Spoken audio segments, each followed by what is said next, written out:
السلام عليكم ورحمة الله. مرحبا بكم مرة أخرى في قناتكم Espace Kiné. Alors, dans la vidéo, on va voir comment on mesure la mobilité articulaire du poignet grâce à un goniomètre, bien sûr. Alors, pour les mouvements du poignet, on a les mouvements de flexion-extension dans le plan sagittal ou on a les mouvements d'abduction-adduction dans le plan frontal.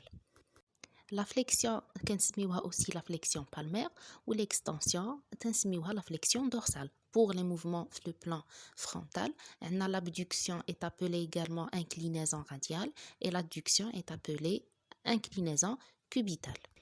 Alors, pour mesurer la mobilité articulaire, l'emploi du goniomètre est une nécessité absolue. ضروري خص يكون عندنا le goniomètre وخصنا نحترموا les principes d'utilisation de cet instrument.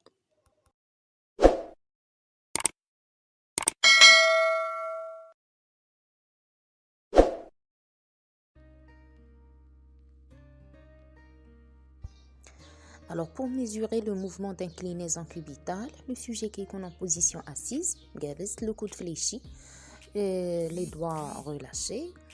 Donc, on le centre du goniomètre au milieu du carpe. L'axe de la branche fixe suit l'axe de l'avant-bras, c'est-à-dire parallèle avec l'axe de l'avant-bras, et l'axe de la branche mobile, parallèle ou bien suit l'axe du troisième métacarpien. Et on demande au sujet de faire le mouvement d'adduction ou bien d'inclinaison cubitale. Donc, ضروري تنديروا la mesure en actif au début. عاد من بعد كنكملوا le mouvement passivement. L'amplitude normale de ce mouvement varie de 30 à 40 degrés chez la même personne. C'est pour ça que la mesure doit être comparative avec le côté sain ou bien l'autre côté. Pour le mouvement d'inclinaison radiale, on garde les mêmes repères, les mêmes axes, mais cette fois-ci, c'est le sens du mouvement qui va changer. Donc, le sujet a une inclinaison radiale, c'est-à-dire il doit porter la main en abduction. L'amplitude normale est de 15 à 20. Pour mesurer la flexion palmaire, le sujet est assis, l'avant-bras est sur la table en supination, les doigts relâchés. Donc, on pose le centre du goniomètre au niveau du tabatière anatomique. L'axe de la branche fixe suit l'axe de l'avant-bras. Et l'axe de la branche mobile doit suivre l'axe des métacarpiens, en particulier celui du deuxième méta.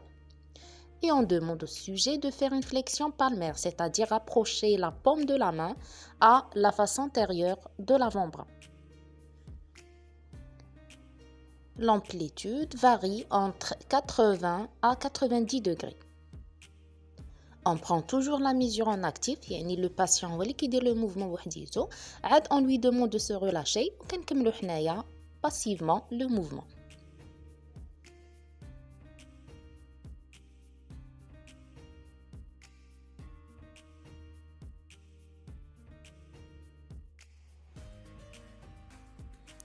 Pour mesurer la flexion dorsale, la main doit être en dehors de la table.